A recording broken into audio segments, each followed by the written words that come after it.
Drummerly.com Unlimited Drama Series. You know that moment when your entire world shifts and you realize you've been living a lie? Mine came on a Tuesday morning while I was fixing the kitchen faucet that had been dripping for 3 weeks.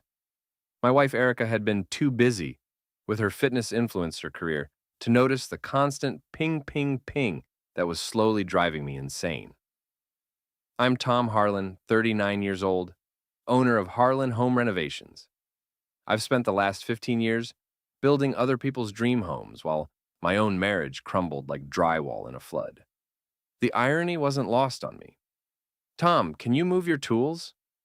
Chad's coming over for our collaboration video, Erica called from upstairs, her voice carrying that particular tone that meant I was inconveniencing her very important life. Chad DeMarco, personal trainer, Instagram model, and apparently my wife's new favorite person. Over the past 3 months, Chad had become a fixture in our house, always here for some fitness collaboration or brand partnership meeting. The guy had muscles where I didn't even know muscles could exist, and a brain that seemed to have been replaced with protein powder. Sure thing, honey, I replied, wiping grease from my hands. Wouldn't want to interfere with your very professional meeting. My son Jesse looked up from his laptop at the kitchen table. At 14, he'd inherited my sarcastic streak and his mother's ability to see through people's nonsense. Dad, you know Mom's been acting weird lately, right? Define weird, kiddo. Like, she bought new workout clothes 3 times this week, and she keeps giggling at her phone. Mom doesn't giggle. He was right. Erica had always been focused, driven, sometimes cold. Giggling wasn't in her repertoire. Neither was the sudden interest in early morning workouts that started at 6 a.m. and somehow lasted until 10. The front door opened with the particular swagger that announced Chad's arrival. Heavy footsteps, the sound of someone who wanted everyone to know he was there. Babe, I'm here! Chad's voice boomed through the house. Babe. He called my wife Babe. I heard Erica's feet practically dancing down the stairs. Chad, I've been waiting for you. Jesse and I exchanged a look. In the 14 years since Jesse was born, I'd never heard Erica say she'd been waiting for me with that level of enthusiasm. Hey, Tom! Chad appeared in the kitchen doorway, all white teeth and fake tan. How's the renovation business? Still playing with your little tools? There it was, the condescension wrapped in a friendly tone. Chad had perfected the art of making everything sound like a put-down, while maintaining plausible deniability. It's good, Chad. Someone has to do the real work, while others make videos about squatting. Chad's smile tightened just a fraction. Right. Well, Erica and I have some serious content to create. We're really building something special together. Building something special. With my wife. In my house. I'm sure you are, I said, turning back to the faucet. Just try to keep the noise down. Some of us have actual work to do. After they disappeared upstairs, Jesse leaned over. Dad, I don't like that guy. Join the club, son. But it wasn't just dislike anymore. It was the growing realization that something was seriously wrong with my marriage, and I'd been too busy fixing everyone else's problems to notice my own foundation cracking. That evening, after Chad left and Jesse was in his room, I decided to have a conversation with my wife. Erica was in our bedroom, editing videos on her laptop, wearing one of the new workout outfits Jesse had mentioned. So, I said, sitting on the edge of the bed, Chad seems to be around a lot lately. He's helping me grow my brand, Tom. This is important for our future. Our future? She didn't look up from her screen. My future. Our family's future. Someone has to think about building wealth instead of just maintaining other people's houses. I built this house. I built our life. And I'm building something bigger. The conversation felt like trying to grab smoke. Every time I thought I had a point to make, it slipped away. But that night, lying in bed next to my wife, who was texting someone at 11 p.m., I knew something had to give. I just didn't know it would happen so dramatically. The next morning, I was in the garage organizing tools when I found it. A gym bag that definitely wasn't mine, tucked behind some paint cans. Inside were men's workout clothes, protein bars, and a folded piece of paper with Chad's name written in Erica's handwriting. The note was short and devastating. Can't wait for our real life to start. Tom will never see it coming. You make me feel alive again. E. I sat in my garage, holding proof of my wife's affair, and the strangest thing happened. Instead of rage or heartbreak, I felt clarity, like someone had finally turned on the lights in a room I'd been stumbling through in the dark. My phone buzzed. A text from my best friend, Will. Beer tonight? You sound like you need it. I hadn't told Will anything, but he'd always been perceptive. Yeah, I texted back. I definitely need it. That evening at Murphy's pub, I showed Will the note. He read it twice, then looked at me with the expression of someone who'd just watched a car accident. Jesus, Tom, how long do you think this has been going on? Months, probably.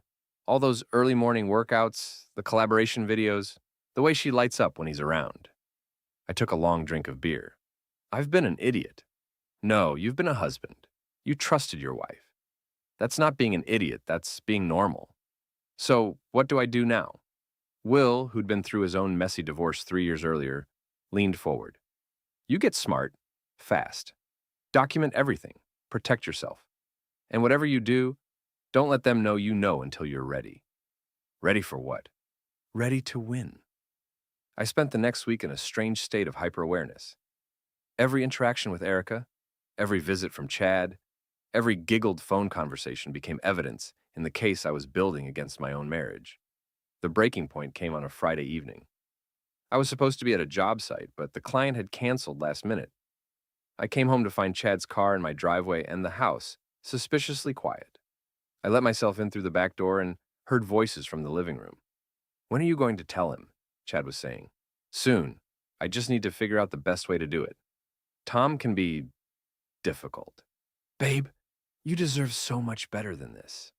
Look at this place. It's like a museum. You're too vibrant, too alive for this boring suburban life. I know. I've been thinking the same thing. Maybe it's time for a change. A big change. I stood in my own kitchen, listening to my wife and her lover plan my future, and something inside me snapped, not into rage, but into cold, calculating determination. That weekend, while Erica was at a girls' retreat, that I was now certain was actually a romantic getaway, I made some calls. A lawyer, a private investigator, an accountant. If Erica wanted to play games, I was going to make sure I knew all the rules. Monday morning came with a surprise. I was having coffee with Jesse before school, when Erica walked into the kitchen with an expression I'd never seen before. Determined. Almost excited. Tom, we need to talk. Jesse looked between us, his teenager radar picking up the tension. Should I go upstairs? No, stay, Erica said. This affects you too. She reached into her purse and pulled out a manila envelope. I've filed for divorce. She said it like she was announcing a new business venture. Matter of fact, almost proud. I see, I said, keeping my voice level.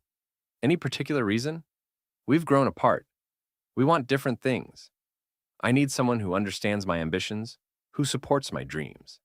Someone like Chad. Her cheeks flushed slightly, but she didn't deny it. Chad and I have developed a connection, yes. He believes in me. Jessie stood up abruptly.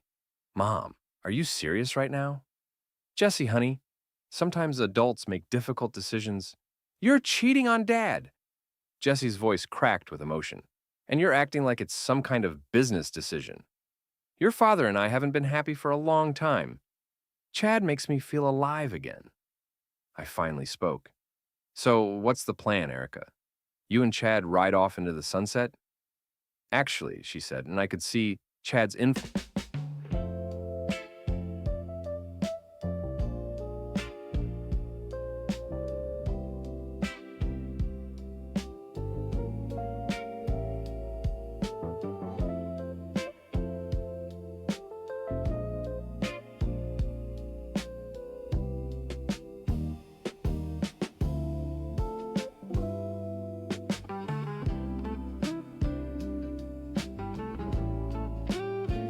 In her newfound boldness.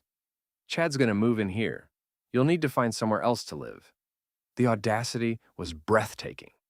She was cheating on me, divorcing me, and expecting me to hand over the house I'd built with my own hands. Is that so? It makes the most sense. Jesse needs stability, and this is his home. Chad and I can provide that. Jesse looked at his mother like he'd never seen her before. You want Dad to leave his own house so your boyfriend can move in? Jesse, you'll understand when you're older. I understand now, Mom. I understand that you're being terrible. Erica's composure cracked slightly. Tom, talk to your son. He's being disrespectful. I stood up slowly, looking at my wife, soon-to-be ex-wife, with new eyes. Jesse's being honest. Something you might want to try. Fine. Be difficult. But this is happening, Tom. My lawyer says I have a strong case for keeping the house, especially with Jesse being a minor. She dropped the envelope on the table and walked toward the door. Chad will be here this afternoon to start moving his things in. I suggest you start packing. After she left, Jesse and I sat in silence for a long moment. Dad, he finally said. Yeah, kiddo? Are you going to let them do this? I picked up the divorce papers and smiled for the first time in weeks. Not a chance in hell. The thing about being underestimated is that it gives you a tremendous advantage. While Chad and Erica were busy planning their new life in my house, I was busy remembering something they'd apparently forgotten. I'm not just a contractor. I'm a business owner, a veteran, and someone who spent 20 years solving problems that seemed impossible. My first call was to my lawyer, Janet Morrison. Janet was a bulldog in a business suit, someone who'd helped me navigate the legal maze of starting my business, and who understood the value of preparation. Tom, she said after reviewing the papers Erica had served me, I have good news and bad news. Give me the bad news first. Your wife's lawyer is going to argue that she deserves the house because she's the primary caregiver to Jesse and that your income can support you living elsewhere. And the good news? Your wife's lawyer is an idiot. You own this house outright. Your name is on the deed, you built it with your own company, and you have a prenup that specifically protects assets brought into the marriage. We have a prenup? You insisted on it 15 years ago. Smart move, considering her spending habits even then. I'd forgotten about the prenup. It had been Janet's idea, and Erica had signed it without much thought because she'd been focused on planning our wedding, not our potential divorce. So, what does that mean? It means your wife can't just kick you out of your own house and move her boyfriend in. In fact, legally speaking, you could have Chad arrested for trespassing if he tries to move in without your permission. That afternoon, I was waiting in my living room when Chad showed up with a moving truck. Through the window, I watched him direct two guys carrying boxes toward my front door. The sheer audacity was almost admirable. I opened the door before he could knock. Hey, Tom! Chad's smile was blindingly white. Don't worry, we'll be quick. Just moving in some essentials. That's interesting, Chad, because this is my house. Well, technically it's going to be Erica's house, so technically it's my house. My name on the deed, my company that built it, and my legal right to decide who lives here. Chad's smile faltered. Look, man, I don't want any trouble. Erica said you were okay with this.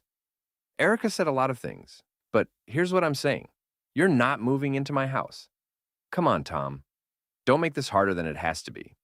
I stepped onto the porch, closing the door behind me. The moving guys had stopped what they were doing and were watching our conversation with interest. Chad, let me explain something to you. I spent 8 years in the Army before I became a contractor.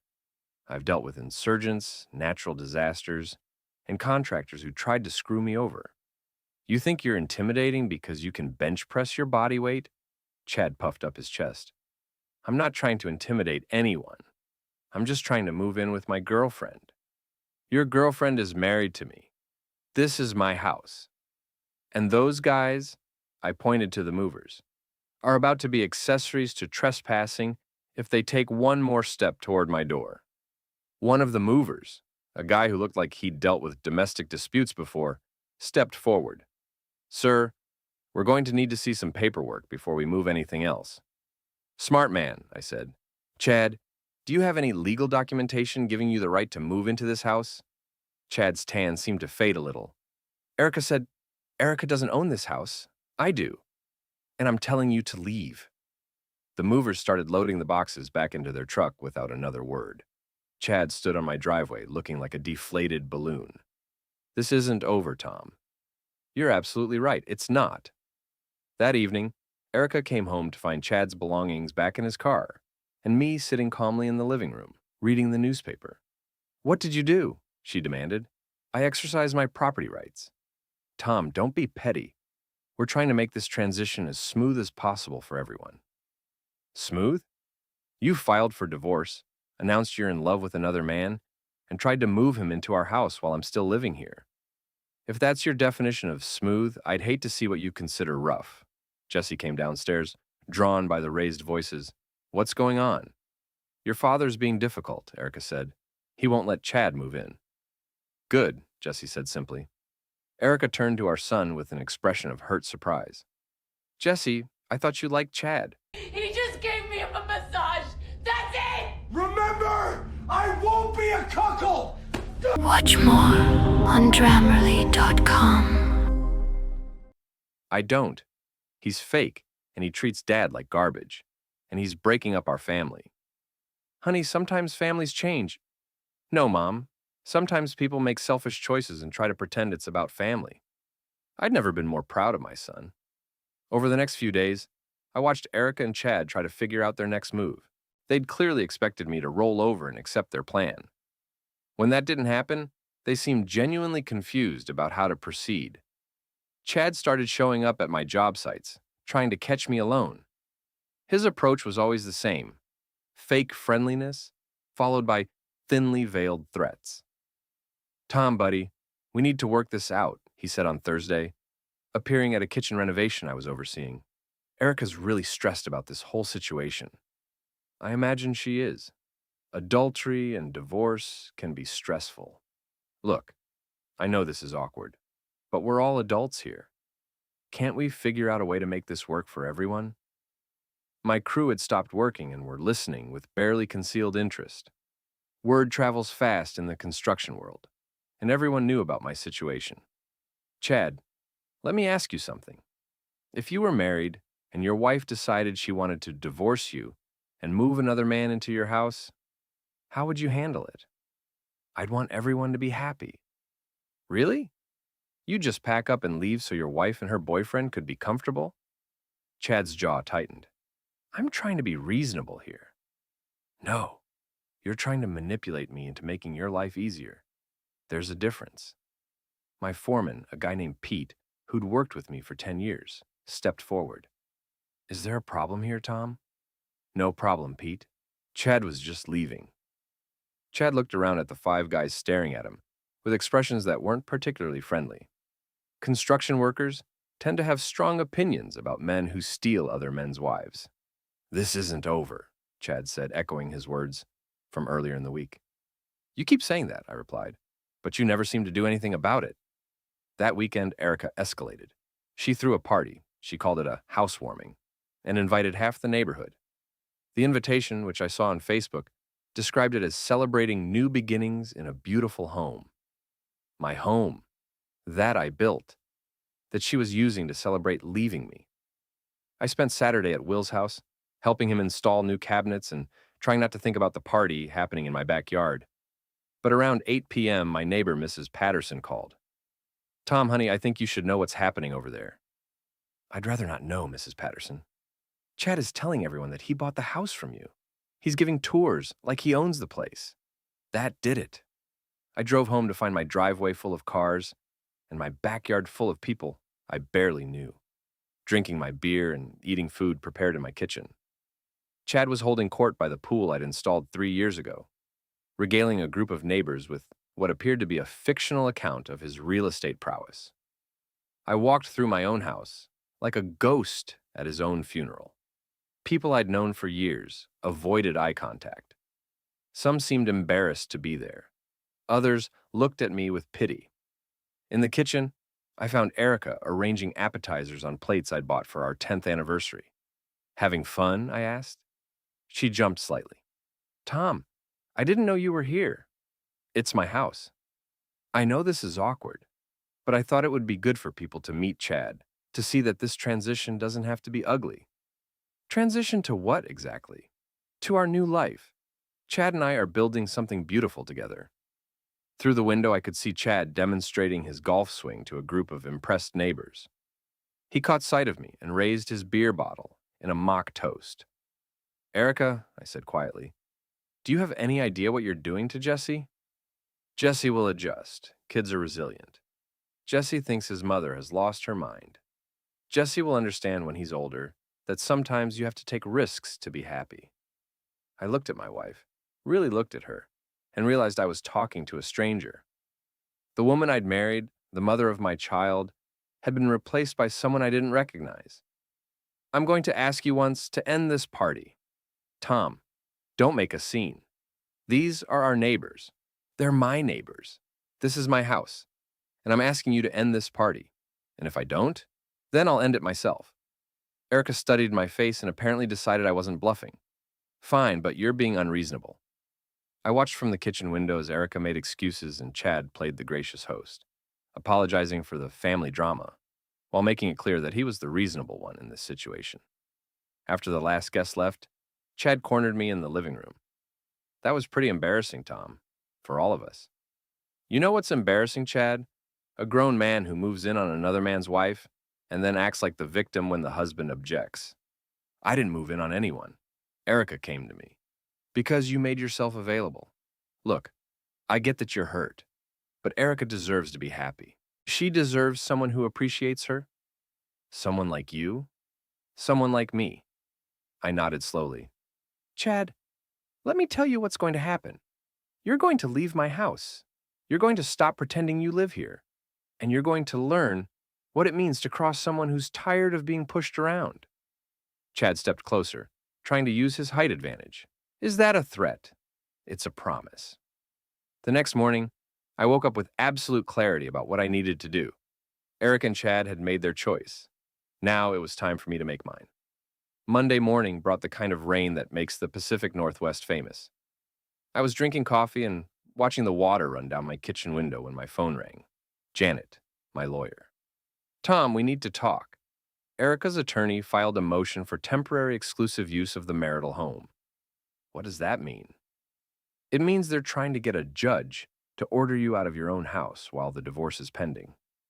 I felt that familiar surge of cold anger. Can they do that? They can try.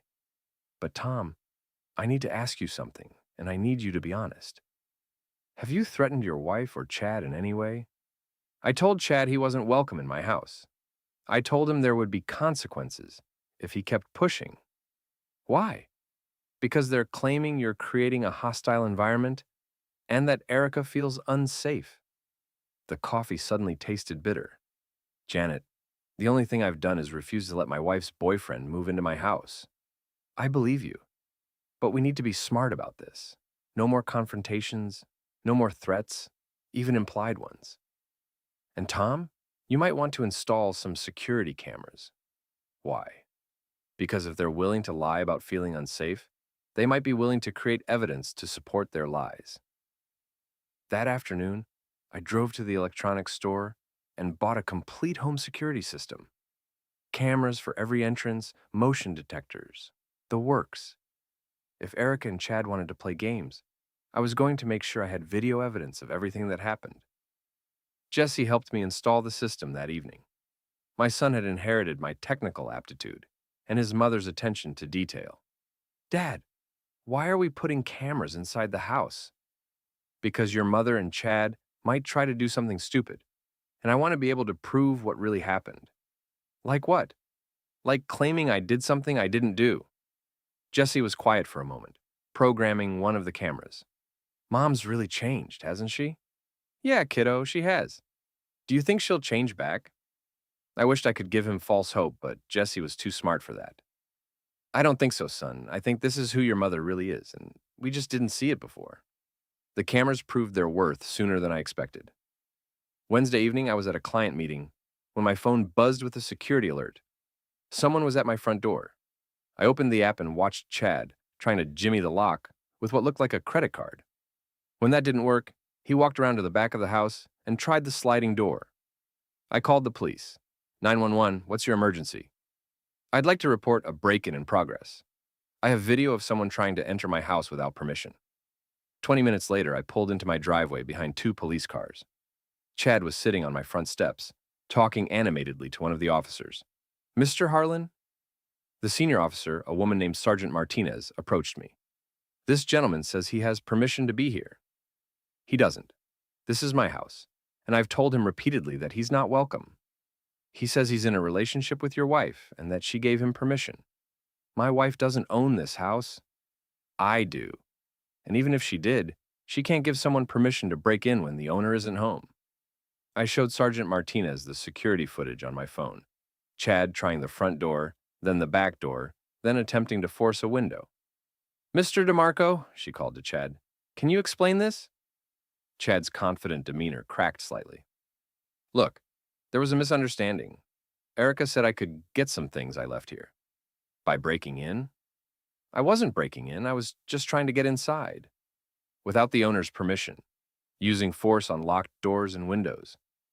I could see Chad realizing that his charm wasn't going to work on Sergeant Martinez. Mr. Harlan, she said, do you want to press charges? I looked at Chad sitting on my steps in handcuffs and made a decision that would change everything. Yes, I do. Chad's arrest made the local news. Not because it was particularly newsworthy, but because it was a slow news day and local personal trainer arrested for attempted break-in was more interesting than the usual city council meetings and school board updates. Erica was furious. Tom, how could you do this? Chad was just trying to get his gym bag. Chad was breaking into my house. There's a difference. You're being vindictive. I'm protecting my property. He's going to lose clients over this. His reputation is ruined. Maybe he should have thought about that before he tried to break into someone's house. But the arrest had consequences I hadn't anticipated. Within days, it seemed like half the town knew about my situation.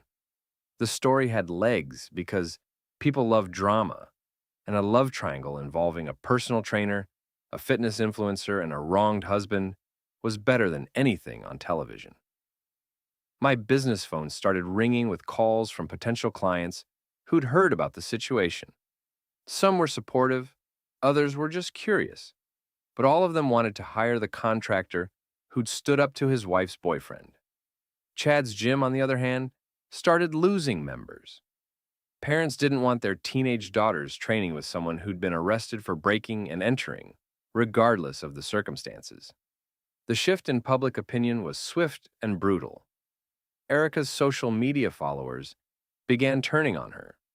Comments on her posts went from supportive to savage. Cheating on your husband and then playing victim? Classy? Your husband built that house and you're trying to give it to your boyfriend? Disgusting. Team Tom all the way. You're getting what you deserve.